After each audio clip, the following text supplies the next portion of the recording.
I'm Victoria Pearson, but you can call me V, and among other things, I have been a practicing witch for over 25 years. As many of you may know, even if you're not pagans, witches, Wiccans, anything like that, Halloween, Samhain, is the time of year where the veil between the worlds gets thinner. And so people who practice similar religions to me might think that that is a good time to commune with your ancestors, send things back to the underworld, things like that. What you may not know is that that period of thinness between the worlds lasts actually all the way up until December solstice, the 21st of December usually. And so for a lot of us who celebrate the pagan calendar, this entire time of year, the whole festive period almost, is a celebration of our loving dead, but it's also a really, really good time to be thinking about shedding any bad habits, reclaiming old energies, all that sort of thing before the dark half of the year comes to a close. Habits that we give up now, we can give to our loving dead to take back to the underworld for us and make it a lot easier for us. This is also a time of year where a lot of you, regardless of religious or spiritual affiliation, will be thinking about goal setting. You'll be thinking about what hasn't served me in the last year, what do I need to focus on in the next year. So today we're just doing a little energy reclaiming to bring back your power that you've been giving away all year long so that you can start 2024 really, really strongly. Step one to reclaiming your energy and getting your power back is the most boring step ever. You have to clean your house. I mean a physical clean of your house, not just an energy cleanse of your house. And I'm not talking about a little surface clean either where you run the hoover around quickly before your mother-in-law comes around. No, what we need is one of those big cleans. I want you to get the baseboards done. I want you to do the light switches. I want you to do all those little jobs that you put off throughout the year. What that's going to do is declutter all the negative energy that has been building up in your home throughout the year and give you lots and lots of space for all your good energy to flow through, which is what we're wanting in the new year. So while you're sweeping or you're hoovering, vacuuming, whatever, imagine all that dust as being all the negative things that have happened to you throughout the year, your negative experiences, your negative thoughts, the times that you have let your own self down, the times that other people have let you down. And once you've hoovered through your whole house, immediately empty that hoover bag, put it in the bin, get it off your property if you can. Do it on bin day, even better. It can get taken out straight away. When you're mopping your floors, you're going to pour all that dirty mop water down the toilet, and as you do, you're going to imagine all of the things that have been bringing you down, dragging you down this year, flushing away with that dirty mop water, okay? Every bit of cleaning that we're doing, we're imagining that the stuff that we're taking out of the house is all of the negativity that has built up over the year, so that we've got room for more of that positive energy. I know that it's cold at the minute, but it can be really, really helpful if during this process you open up some windows as well, get some air moving through. That'll do a little air cleanse in your house without you actually having to do anything, especially if you can open two windows at opposite ends of your home so that the air can pass all the way through. Once you've done that bit, which is the most boring bit, then you're going to do the same to your body. You're going to have an everything bath while you're shaving. You're going to be imagining all of the things that you didn't want growing up into your life just being mowed straight down. Whilst you are scrubbing, you're going to be thinking of all those dead skin cells, all of that dirt, all of that grime washing away, because you'll probably be a bit mucky after you've cleaned your house, yeah. You're going to scrub all of that away, and with it all the negativity of the last year, all of the energy that you've put out there that you haven't wanted to. You're going to imagine that getting cleansed as it's running off of your body and out of your life. Once you are all fresh, your house is all fresh, you will probably be already feeling a lot better. And that is where we get into the actual magical stuff. I'm going to show you a couple of little things that I do for this as a New Year ritual.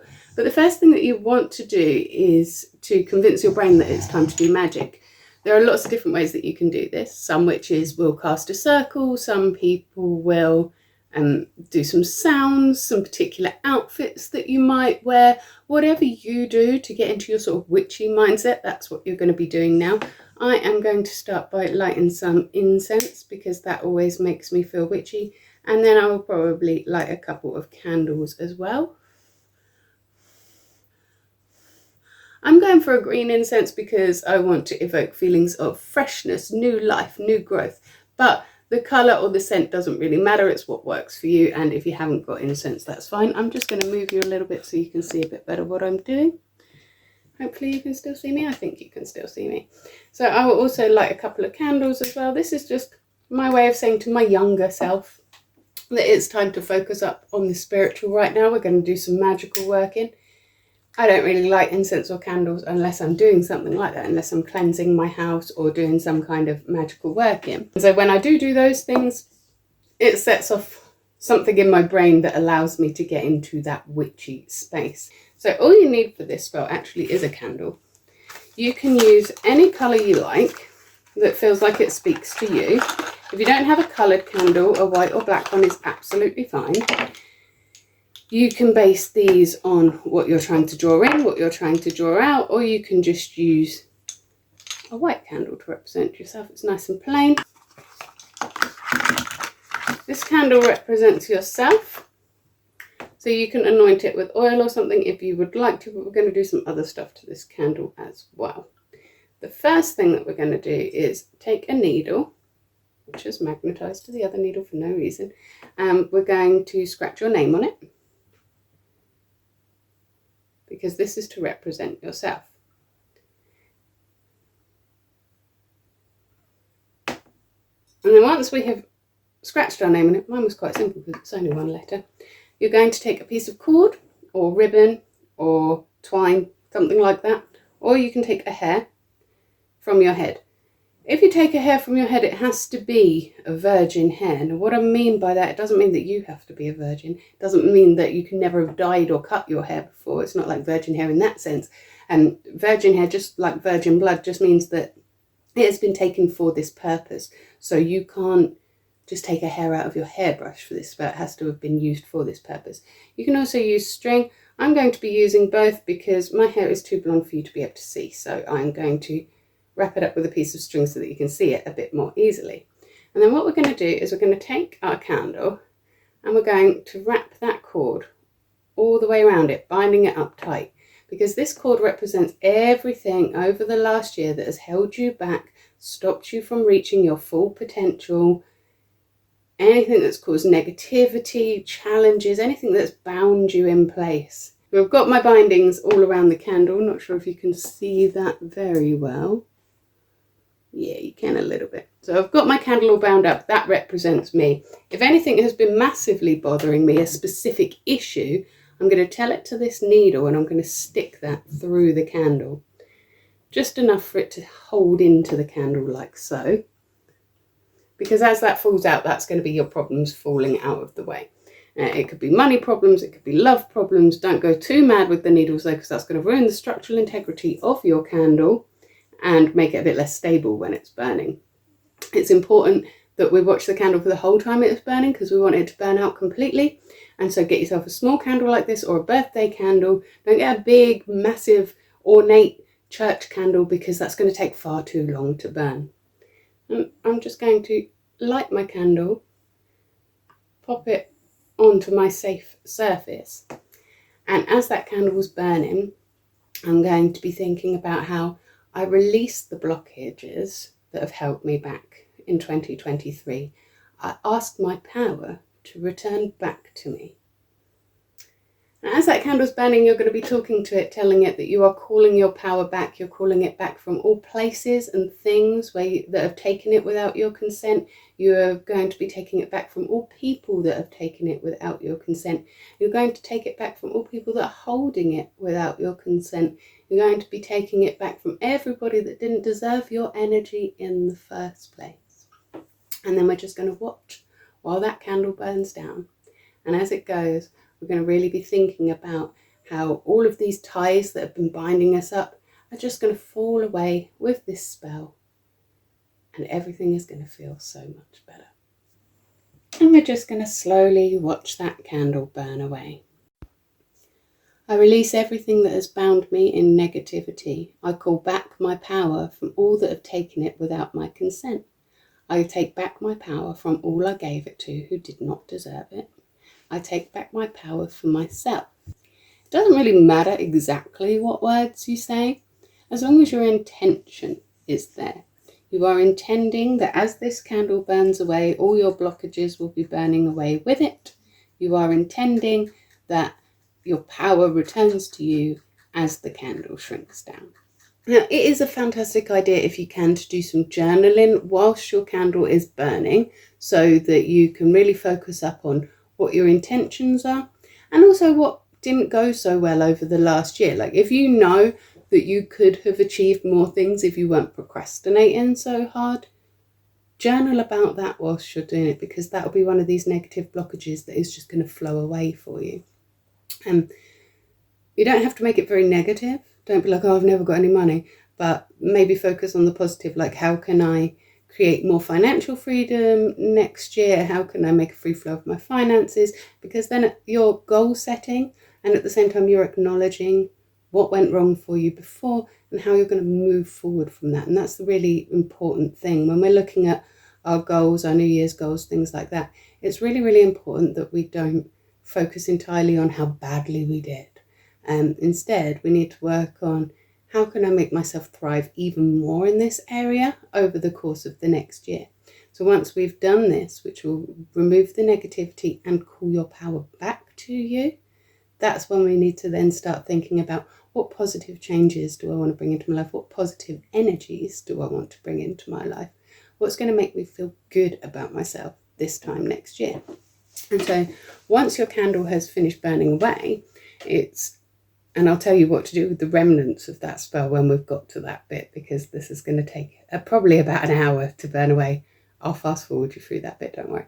But once this candle has burned completely away and we've dealt with the remnants of this candle, then I'm going to want you to put on some of your favourite music, whack your favourite makeup on, put your favourite shirt on, whatever makes you feel really, really good, and have a good old dance about your house, put a comedy show on, whatever makes you happy, whatever makes you smile, whatever makes you laugh and gets that energy raised up, because that is going to set the tone for the rest of your year after you've done this spell. That's going to be the thing that invites the good energy back.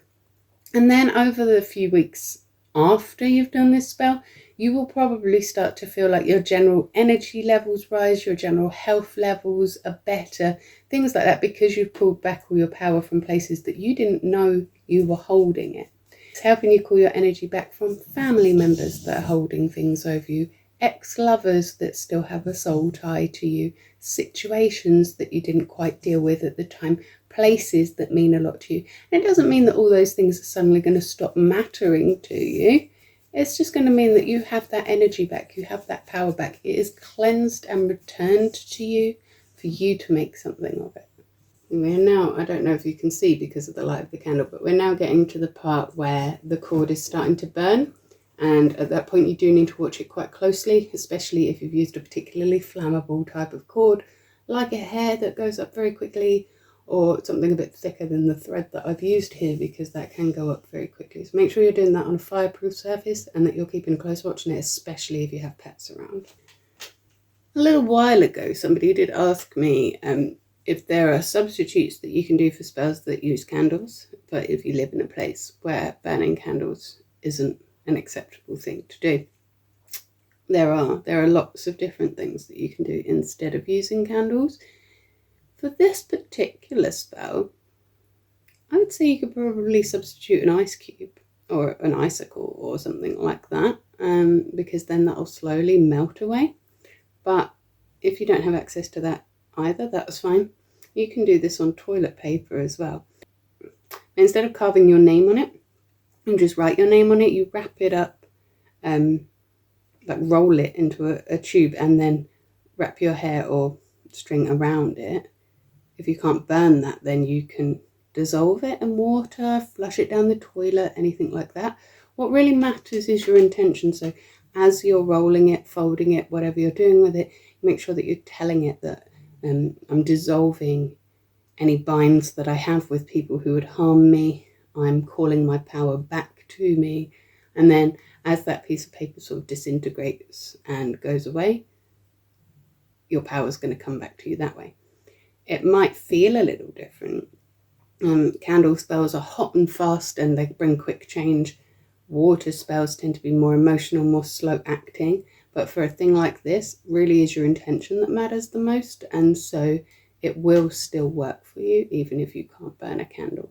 Just so you know, by the way, I don't just have my books here for product placement, although, you know, every little helps. But the reason that I've got these on the table whilst I am doing my spell is because this year one of the big things that held me back was procrastination. I could easily have written another 2 or 3 books, and I just didn't. And so I would like to call some of my energy back so that I have it to put into my writing. I want to call my power back so that I can transmute that into creativity, write some more books for you guys, and get a few more short story collections out, as well as approach submitting my novel with a lot more confidence as well. I want my power back so that I can use that to make into confidence to sell my book projects. And so I've got those on the table partially for that reason. And just put you in for a closer look there. Do you see how that's almost going? The softness of the candle is kind of making it melt back down into the candle more, but it's almost there, very nearly. And do you see how the little burnt ends of the hairs in the string are now? It's because they keep flaring up and then falling down. It doesn't matter, they're all going to burn away. All those bindings are almost gone now. You can just see a little here, which will burn away very soon. I'm already starting to feel much more energetic and happier.